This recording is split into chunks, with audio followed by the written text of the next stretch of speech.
As pessoas citadas em Hebreus capítulo 6, verso 4 ao 6, elas realmente eram convertidas? Vamos falar de coisa boa?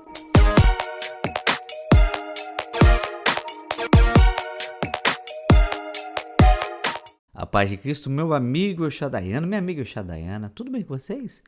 Quero trazer para vocês aqui o comentário expositivo da editora Carisma, comentário de Graham Osborne, que você já ficou ansiosíssimo aí quando a gente mostrou lá atrás que havia chegado na livraria El Shaddai, e a gente abriu a oportunidade para a galera escolher um texto para a gente mostrar para vocês o que o comentarista fala deste texto em específico, e a galera sempre escolhe texto polêmico, não é mesmo? Quer acabar com o comentarista, mas tudo bem, a gente vai trazer aqui, espero que seja muito útil para seu esclarecimento. Antes de eu mostrar para você a obra e trazer o comentário, eu tenho que pedir que você se inscreva nesta bagaça. Meu amigo, você não se inscreveu ainda? Que falta de consideração? Tem Deus no coração não é possível? Se inscreve, clica no sino, dá aquele like para alegrar a nossa vida, por gentileza. Comenta aí o que tá achando do canal, o que você gostaria de ver por aqui, e a gente traz para você. A gente faz tudo com muito carinho, pode ter certeza disso, fechou? Faz aí que a gente faz aqui. Ó, quem não viu ainda, o comentário tá lindo, capa dura, folhas amareladas para facilitar a leitura, tá vendo? É uma fonte boa, um espaçamento bom. E quando a gente está estudando, isso é muito importante, porque a gente cansa, né? A leitura vai cansando. E se você não tiver uma fonte agradável, um espaçamento bom, a mente ela se cansa muito rápido. Isso é muito importante para o estudo. E é assim, ó, que ele divide o seu comentário, sempre de uma maneira muito didática, tá vendo? Sempre ele traz aqui, ó, uma distribuição muito boa dos temas que é tratado aqui, e não só faz o sumário falando, capítulo 1, capítulo 2, capítulo 3, não. Ele traz aqui com o tema, já para você ter uma noção do que se trata o seu comentário, né? Seu comentário. Então você vai por ali para descobrir do que ele está falando.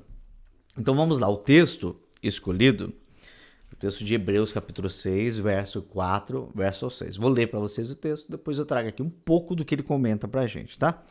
O texto é: ora, para aqueles que uma vez foram iluminados, provaram o dom celestial, tornaram-se participantes do Espírito Santo, experimentaram a bondade da palavra de Deus e os poderes da era que há de vir, e caíram, é impossível que sejam reconduzidos ao arrependimento, pois para si mesmo estão crucificando de novo o Filho de Deus, sujeitando-o à desonra pública. Este é um texto muito polêmico, difícil de se explicar. Não existe aí uma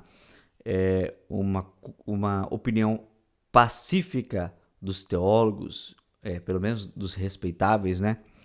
Do que se trata de quem se trata essas pessoas, se eram pessoas convertidas ou não, se eram pessoas, como assim, não podem voltar ao arrependimento, é impossível que se arrependam novamente, estão crucificando Cristo de novo, né?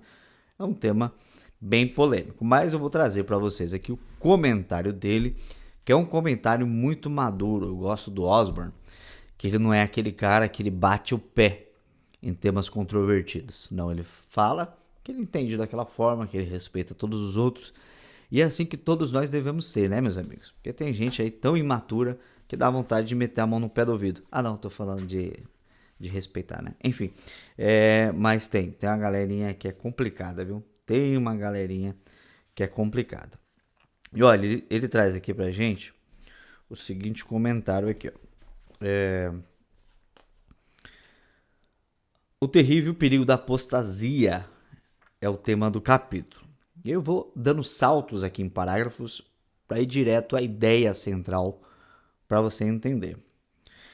Diz o seguinte: não é preciso dizer que essa passagem tem ocasionado uma grande quantidade de debate e um pouco de controvérsia, e é quase impossível ser neutro e objetivo, uma vez que produziu tais trocas.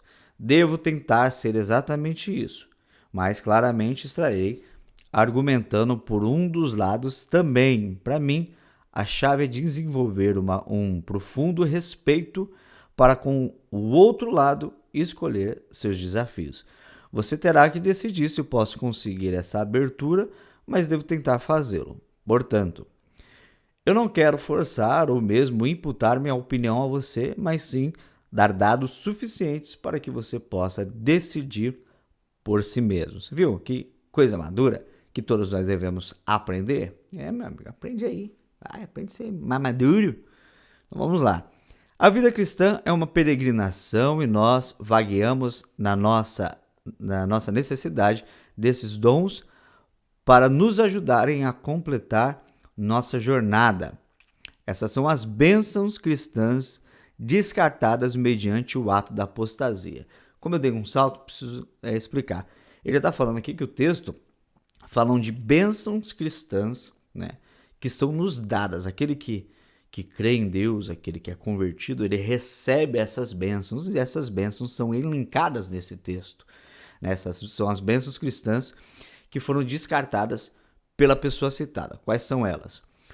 Uma vez que foram iluminados, e aí ele explica aqui pra gente como ele entende o que é ser iluminado. Não vou ler porque vai dar muita coisa. Provaram o dom celestial, tornaram-se participantes do Espírito Santo, experimentaram a bondade da palavra de Deus e experimentaram os poderes da era que há de vir. Ele aqui explica como ele tem de ser cada uma dessas bênçãos, como ele define cada uma dessas bênçãos. E ele diz o seguinte: esses 5 privilégios destinam-se a definir o que significa ser um cristão. É uma lista maravilhosa, e se tivesse ocorrido em Romanos 8, em um contexto positivo, seria considerado o mais belo conjunto de bênçãos em qualquer lugar em termos de uma breve apresentação das bênçãos cristãs, semelhante a um credo. O objetivo aqui, entretanto, é acrescentar profundidade e detalhes à advertência de Hebreus, capítulo 2, verso 3. Como escaparemos nós se negligenciarmos tão grande salvação? Aqueles que caem estão abrindo mão do maior conjunto de bênçãos jamais colocado à disposição de meros mortais. O particípio final apresenta a trágica possibilidade de apostasia no capítulo 6, verso 6a. E caíram. Isso não é uma condicional, como alguns o interpretam, se eles caíram, mas sim uma cláusula ou oração coordenada. Eles experimentaram todos esses dons fantásticos de Deus e depois ignoraram tudo isso e se afastaram de sua fé. É por isso que o autor pode dizer: é impossível para eles se voltarem ao arrependimento. Praticamente todos os comentaristas recentes admitem que aqui se trata da apostasia final, a rejeição absoluta de Cristo como Senhor e Salvador. O debate termina com a identificação do estado real daqueles que cometem esse grave pecado. Muitos pensam que são cristãos professos, porém não crentes de fato, mas o problema é que eles são chamados de irmãos e irmãs santos que participam de um chamado celestial, no capítulo 3, no versículo 1. E os 5 descritivos aqui, neste parágrafo, são fortes afirmações da experiência cristã real. Você terá que julgar por si mesmo, mas eu sinto que devo responder afirmativamente. É difícil imaginar a linguagem forte usada aqui se a apostasia não fosse possível para eles. Como veremos no dos versículos 9 a 12, nenhum deles o fez ainda, e o escritor está convencido de que não farão, embora a possibilidade exista. E por fim, o último parágrafo que eu vou ler para vocês, de tudo que tem aqui, seria esse o pecado imperdoável de Marcos, capítulo 3, verso 28 e 29?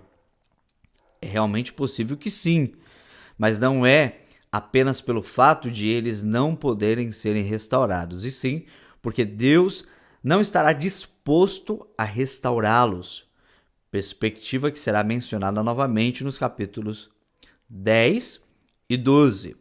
dessa carta. Literalmente o texto diz: será impossível renová-los outra vez ao arrependimento. E a questão é se isso significa que a igreja os restaure ou que Deus o faça. Provavelmente seja ambas as coisas, mas à luz da ação de Deus ser central nos capítulos 10 e 12, ele é o autor principal aqui. Isso não significa, porém, que Deus não será capaz de fazê-lo, já que nada é impossível para ele. Ao contrário, significa que Deus se recusará a trazê-los de volta, pois eles foram muito além da cegueira. Tem muito mais coisa depois desse parágrafo aqui, mas eu acho que isso aqui já dá para você entender a ideia geral de Graham Osborne. Muito interessante, né? Muito interessante. Curtiu? Quer conhecer mais dessa obra? Discordo dele. Isso não significa que o resto da obra seja descartável para você, hein? Porque aqui é um tema, como eu disse lá no começo, polêmico. E como ele também disse, é um tema que você deve avaliar se faz sentido o que ele diz ou não, né? Com todo respeito a ele, como ele tem todo respeito aos outros teólogos. Aqui embaixo tem um link para você adquirir, aqui ao lado o QR Code para você apontar a sua câmera para ser direcionado ao site, também com um cupom de desconto se você nunca comprou no site da El Shaddai. Aproveita, enche a sua cesta e faça a sua compra. Obrigado, meu amigo, por ficar conosco mais uma vez e até a próxima.